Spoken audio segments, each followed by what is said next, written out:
The words hit me during the reception, right beside the table displaying Mom's favorite orchids. I was adjusting the photo collage when my brother Loren appeared at my elbow, close enough that I could smell the expensive cologne he always wore to important occasions. His hand landed on my shoulder, heavy, possessive. "Kathy," he said, his voice dripping with false sympathy. "I know this is hard for you, but there's something you need to know." I turned to face him, already bracing myself. We hadn't had a real conversation in 6 months. Not since that last visit to Mom's house when he'd tried to convince her to move into a more manageable living situation. "The will reading is tomorrow," he continued, his tone shifting from sympathetic to something colder. Almost triumphant. "But I'll save you the trip. Mom left everything to me. The house, her investment accounts, the jewelry, all of it. You get nothing." He paused, letting it sink in. "And Kathy? Don't embarrass yourself by fighting it. Mom made her choice clear." Then he walked away, stopping to accept condolences from Aunt Marie like he hadn't just delivered a killing blow. I should have crumbled. I should have felt the familiar sting of being the overlooked daughter, the black sheep, the one who could never measure up to golden boy Loren. Instead, I smiled. Because 3 months ago, Mom had called me with a secret, and Loren had no idea what was coming. Let me back up. My name is Kathy Robeson. I'm 35 years old, a high school art teacher who spent most of my life believing I was the disappointment of the family. Before I tell you how my mother orchestrated the most brilliant revenge from beyond the grave, hit that subscribe button. Trust me, you're going to want to see how this ends. Because what Loren didn't know was about to destroy him completely. I grew up watching my brother collect praise the way other kids collected baseball cards. Every report card, every accomplishment, every minor achievement was met with Mom's beaming smile and proud announcements to anyone who would listen. Loren made the honor roll again. Can you believe it? Straight A's, just like always. Loren got promoted to senior analyst. Only 28 years old and already making 6 figures. Loren bought a new Mercedes. Such a smart investor, that boy. Meanwhile, I was the footnote, the afterthought. The daughter who chose teaching over law school, who rented an apartment instead of buying property, who dated a musician for 3 years before Mom finally stopped asking when I'd find someone more suitable. I remember one Thanksgiving when I was 32. I just won a regional award for my innovative art curriculum, something I'd worked on for 2 years. The local paper had done a feature. I brought a copy to dinner, nervous but hopeful. Mom glanced at it for maybe 5 seconds. "That's nice, dear," she said, setting it aside. Then she turned to Loren. "Tell everyone about your new project, honey." Loren's company just landed a contract with the provincial government. The table erupted in questions and congratulations. My newspaper clipping sat forgotten beside the cranberry sauce. It wasn't always cruel. Sometimes it was subtle. The way Mom's voice would take on a slightly disappointed tone when I talked about my students. The way she'd introduce us. "This is my son Loren. He's in finance. And this is Kathy. She teaches." As if teaching was something to be endured rather than celebrated. When I got engaged to Marcus, the musician, Mom's first question wasn't about love or happiness. It was, "How does he plan to support you?" When we broke up 8 months later, she actually seemed relieved. "Now you can focus on finding someone more established," she'd said, patting my hand like I was 12. Loren, meanwhile, could do no wrong. When he forgot Mom's birthday 3 years running, she made excuses. "He's so busy with work. Such important responsibilities." When I forgot to call her back one evening because I was helping a struggling student, I got a lecture about priorities and respect. Family dinners became performances where I played my role perfectly. The supportive sister, the proud daughter, the one who smiled through every comparison and diminishment. I told myself it didn't matter. I told myself I'd built a good life despite the constant message that it wasn't quite good enough. But it mattered. God, it mattered. Every Christmas, every birthday, every family gathering reinforced the same hierarchy. Loren was the golden child, destined for greatness. I was the consolation prize, loved, but never quite celebrated. What I didn't know, what I couldn't have known, was that Mom saw everything. Every slight, every dismissal, every moment I swallowed my hurt and smiled anyway. She was watching, and she was taking notes. The call came on a Wednesday afternoon in late June. I was grading final projects in my classroom, the building quiet except for the hum of the air conditioning. Mom's name lit up my phone screen, which was unusual. She rarely called me directly anymore, preferring to reach out to Loren and let him relay messages. Kathy. Her voice was different. Urgent. Can you come to the house today? Alone. Don't tell Loren. My stomach dropped. Mom, are you okay? Should I call someone? I've fine. Better than fine, actually. She paused. I need to show you something. Something I should have shown you years ago. An hour later, I was sitting in her living room, the same floral couch where I'd spent countless uncomfortable family dinners. Mom locked the front door behind me, checked the windows, then disappeared into her bedroom. She returned carrying a banker's box, the kind you'd use for important documents. I need you to listen, she said, setting the box on the coffee table. And I need you to not interrupt until I'm finished. She opened the box. Inside were folders, meticulously labeled and organized. Bank statements, legal documents, handwritten notes with dates and times, audio recordings on a digital recorder. Your brother, she began, her voice steady but cold, has been stealing from me for the past 4 years. I stared at her, unable to process the words. It started small. He needed a loan for a down payment on his condo. $22,000. I gave it to him willingly. He promised to pay it back within a year. She pulled out a folder. He never did. Instead, 6 months later, he needed another $30,000 for investment opportunities. Then another 44 unexpected business expenses. She spread documents across the table. Bank transfers, forged signatures, emails where Loren pressured her to sign power of attorney documents, claiming it would make things easier for when she got older. He's taken over $150,000, Kathy. Money I'd set aside for you. Your wedding fund. The education account I started when you were born. Her hands trembled slightly. He thought I didn't notice. Thought I was just a foolish old woman who couldn't read her own bank statements. Mom, why didn't you? Because I needed to know. She cut me off, her eyes fierce. I needed to know which of my children would actually take care of me, and which one saw me as a bank account with a pulse. She pulled out another folder, this one thicker. For 3 years, I've been playing the doting mother, praising him, criticizing you, making it seem like he was my favorite. Her voice cracked. And the whole time, I was documenting everything. Every manipulation. Every lie. Every time he pressured me to change my will or give him access to more accounts. Why me? I whispered. Why not the police? Mom reached across and took my hand. Because you're the only one I trust. And because we're going to make sure he never does this to anyone else. 2 days later, Mom and I stood in the cool, sterile vault room at First National Bank.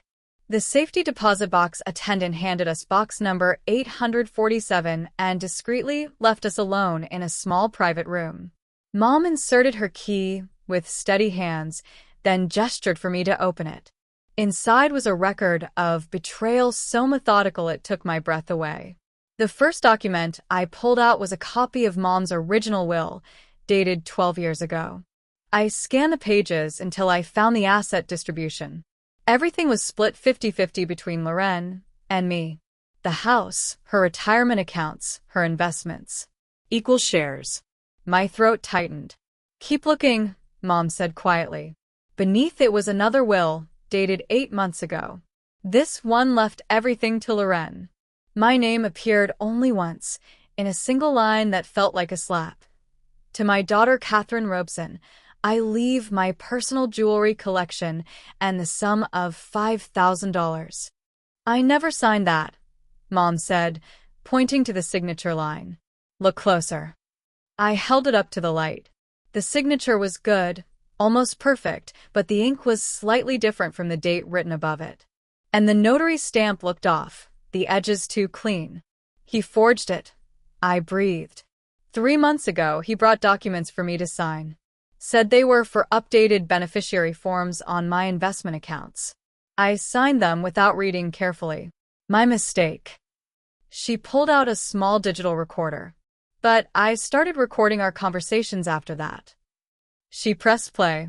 Loren's voice filled the tiny room, smooth and persuasive. Mom, you know Kathy's never been financially responsible.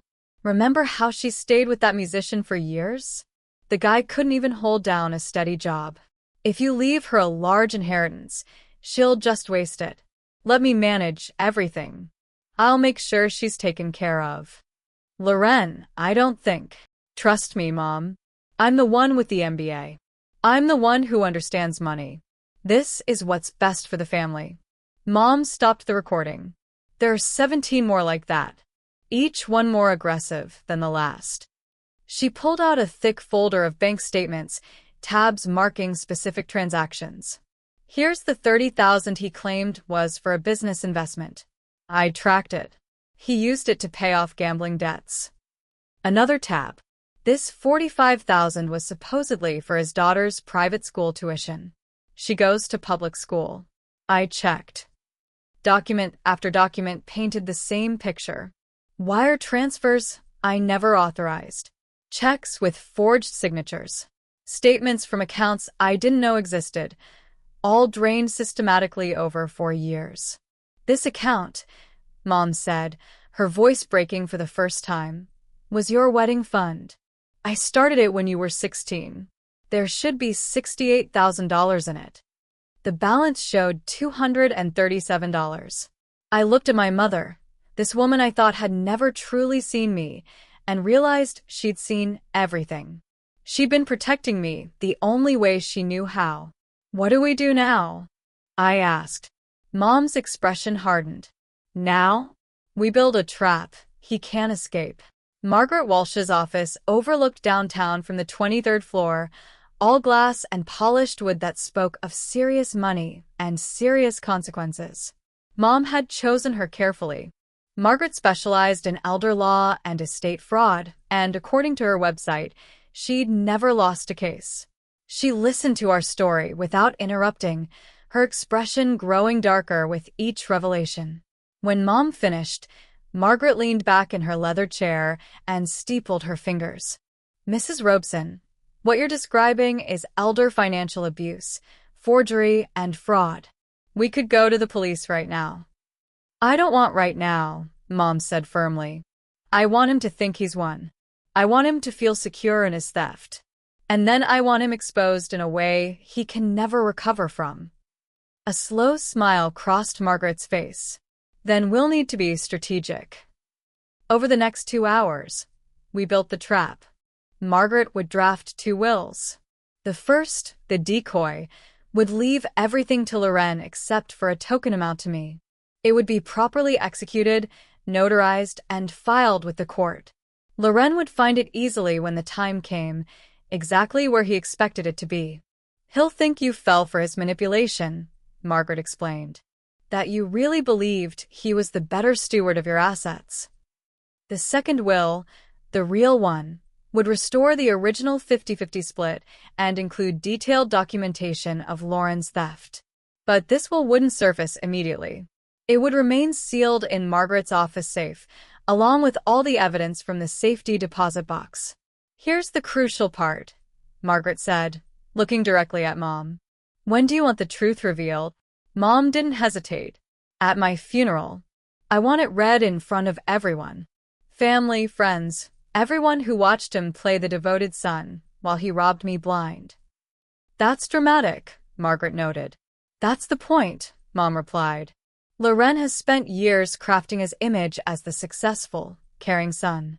I want that image destroyed as publicly as he built it. Margaret nodded slowly.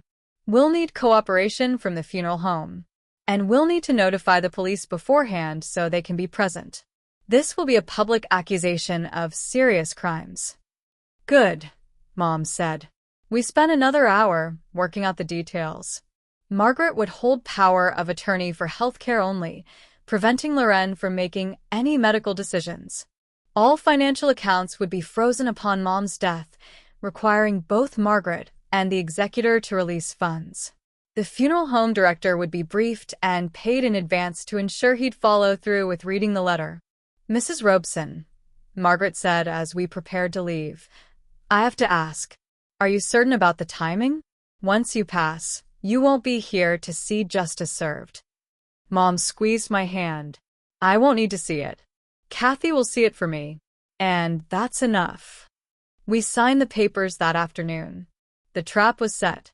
Now, we just had to wait. I want to pause here for a moment.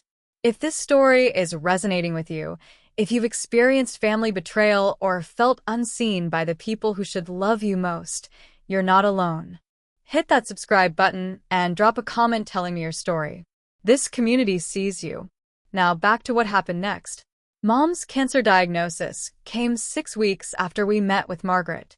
Stage 4 pancreatic cancer, aggressive and fast-moving. The doctors gave her 3 to 6 months. She lasted 2. Loren's performance began immediately. The first bouquet arrived at the hospital the day after her diagnosis. 24 white roses with a card that read, Mom, I'll be with you every step of this journey. Your devoted son, Loren.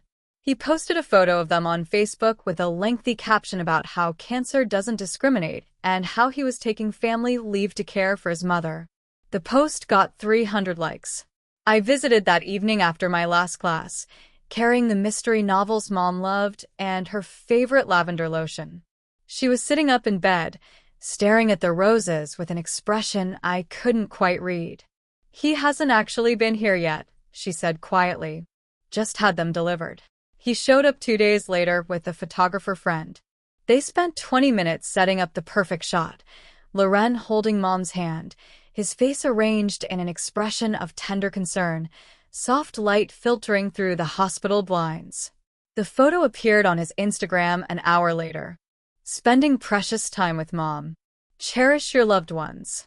You never know how much time you have left. #FamilyFirst, #CancerWarrior, #StrongerTogether. 462 likes. Dozens of comments calling him inspirational. Meanwhile, I came every day after work. I helped Mom with her medication schedule, read to her when the pain made it hard to focus, advocated with nurses when her symptoms weren't being managed properly. I kept my visits off social media. This wasn't a performance. But Loren's show continued. He'd arrive every few days with some elaborate gesture. A tablet loaded with her favorite movies. A cashmere blanket. Gourmet meals from expensive restaurants that Mom was too nauseous to eat.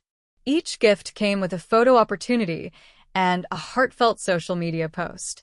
My mom taught me the importance of family, one post read, accompanied by a throwback photo of them from 20 years ago. Now it's my turn to take care of her. #blessed, #family is everything. The comments praised his devotion. Several people mentioned what a wonderful son he was, how lucky Mom was to have him. When Mom moved to hospice care, Loren's performance reached new heights. He set up a CaringBridge page, posting daily updates about her condition that made it sound like he was her primary caregiver. He organized a meal train for the family, though Mom could barely eat. He even started a memory book project, asking people to share their favorite stories about Denise Robeson. The responses were overwhelming. Everyone talked about what a blessing Loren was during this difficult time. One afternoon, I arrived to find him recording a video message at Mom's bedside. She was asleep, exhausted from pain medication. He was whispering to the camera about the sacred duty of caring for aging parents. I stood in the doorway, watching him perform grief for an audience that had no idea who he really was. Mom's eyes fluttered open briefly, catching mine. She gave the smallest shake of her head. Not yet. Soon. Mom knew she was dying 48 hours before it happened. The hospice nurse told me later that people often do, some deep instinct that tells them time is running out. She'd been drifting in and out of consciousness for 3 days, the morphine keeping the worst of the pain at bay. But that Thursday morning, she was suddenly lucid, her eyes clear and focused when I arrived at 7 a.m. "Get Margaret," she whispered, "and bring your phone. We need to record something." I called Margaret immediately. She arrived within the hour, bringing a notary and a professional video camera. Mom had refused to let me call Loren. "He'll just turn this into another photo op," she said, her voice weak but determined. We set up the camera at the foot of her bed. The hospice room was simple, pale yellow walls and a window overlooking a small garden. Mom insisted on sitting up, though it clearly caused her pain. She wanted to look directly into the camera. "Is it recording?" she asked. Margaret nodded. Mom took a shallow breath and began. "My name is Denise Marie Robeson. Today is September 14th, and I am of sound mind, though my body is failing. If you're watching this, it means I've passed, and my funeral has taken place.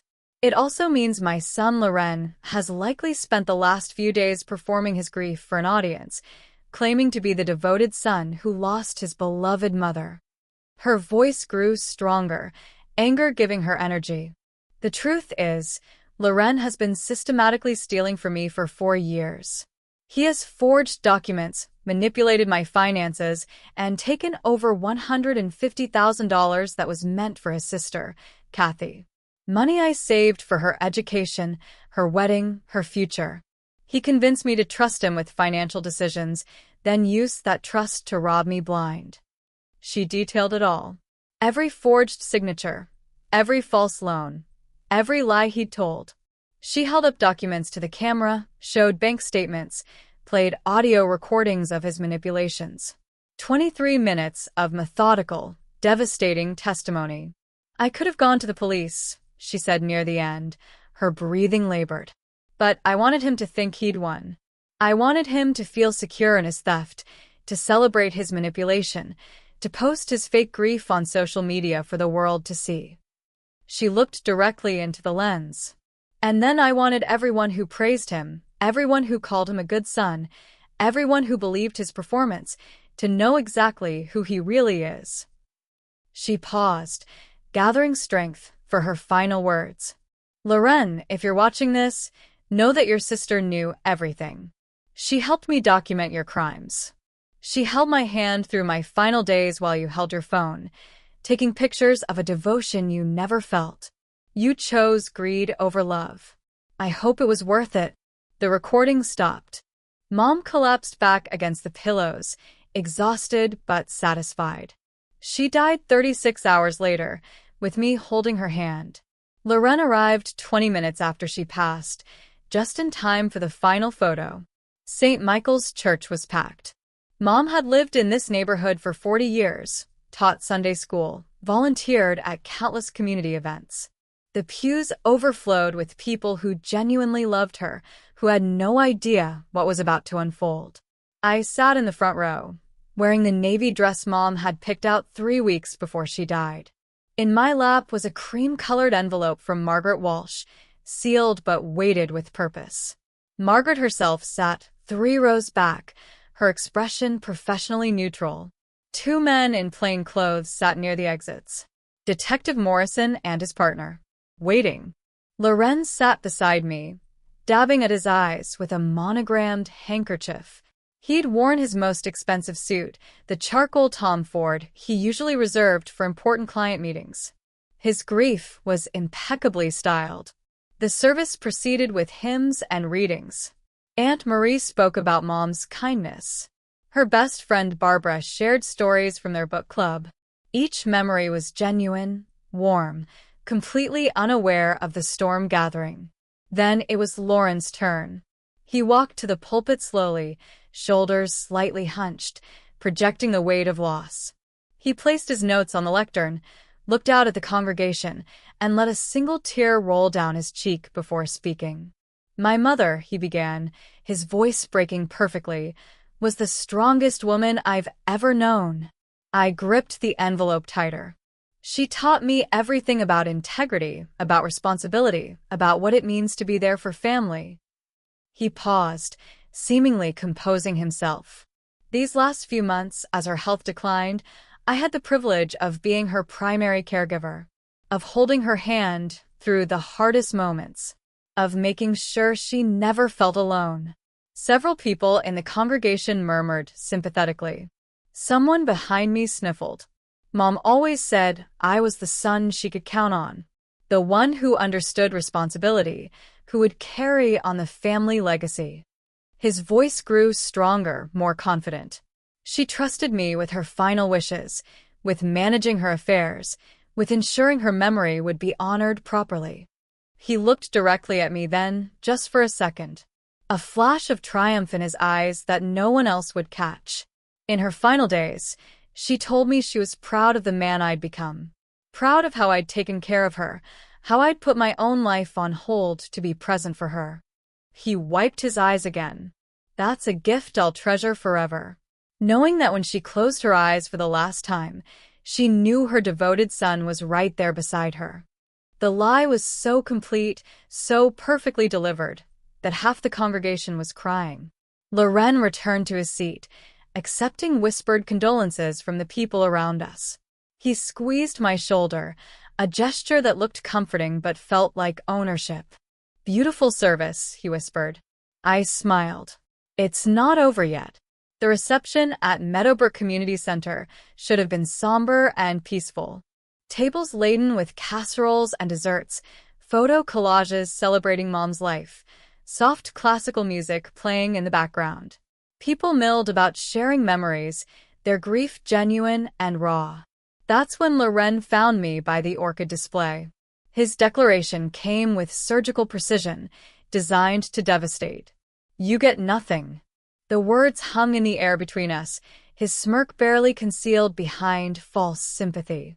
He walked away convinced of his victory, accepting condolences like the grieving son he'd so carefully portrayed. I smiled because I knew what came next. Mr. Chun, the funeral director, appeared at the front of the room. He tapped a microphone and conversations died away. His expression was carefully neutral, but I caught the briefest glance in my direction. "Thank you all for being here to celebrate Denise's life," he began. "Before we continue, Mrs. Robeson left specific instructions that a final message be shared with everyone present." He paused. She recorded this message in her final days and requested it be played at this gathering. Confusion rippled through the crowd. Loren's head snapped toward Mr. Chin, his confidence faltering for the first time. "What message?" "I'm the executor." I wasn't informed of any. The instructions were sealed with her attorney and the funeral home. Mr. Chin interrupted smoothly. "Per Mrs. Robeson's explicit wishes."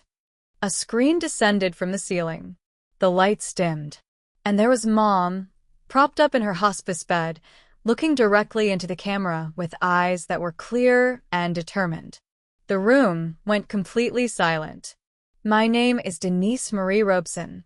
Her voice filled the space, strong despite her obvious frailty. "If you're watching this, it means I've passed, and my son Loren has likely just finished performing his grief." Gasps erupted. Heads turned toward Loren, who had gone white. For 23 minutes, Mom systematically destroyed him. Every theft documented. Every forged signature displayed.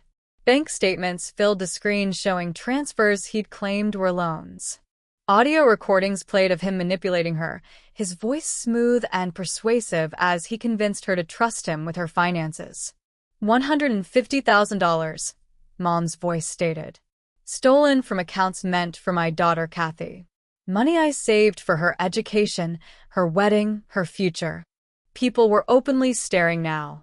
Loren stood frozen, his expensive suit suddenly looking like a costume. The video showed the forged will, the fake signatures, the elaborate scheme he'd constructed. Then Mom's face filled the screen again. "Loren, you chose greed over love. You performed devotion while committing theft. Everyone here praised you as a good son. Now they know the truth." The screen went dark. Detective Morrison and his partner stood, moving toward Loren with purpose. Margaret appeared at my side, placing a hand on my shoulder. "Loren Robeson." Detective Morrison's voice cut through the stunned silence. "You're under arrest for elder financial abuse, fraud, and forgery." The handcuffs clicked shut in perfect silence. The aftermath unfolded in stages, each one stripping away another layer of Loren's carefully constructed life. The arrest at the funeral was just the beginning. Within 48 hours, the local news picked up the story. "Beloved community member exposes son's theft from beyond the grave," ran in the morning paper, complete with screenshots from mom's video. The social media posts Loren had crafted so carefully became evidence of his deception, each #FamilyFirst caption now a monument to his hypocrisy. His employer placed him on immediate leave. 3 days later, they terminated his contract. The professional reputation he'd built over 15 years evaporated in a single news cycle. The trial took 8 months. Margaret Walsh presented every document, every recording, every forged signature with devastating precision. Loren's defense attorney tried to argue that mom had been confused, that the medications had affected her judgment.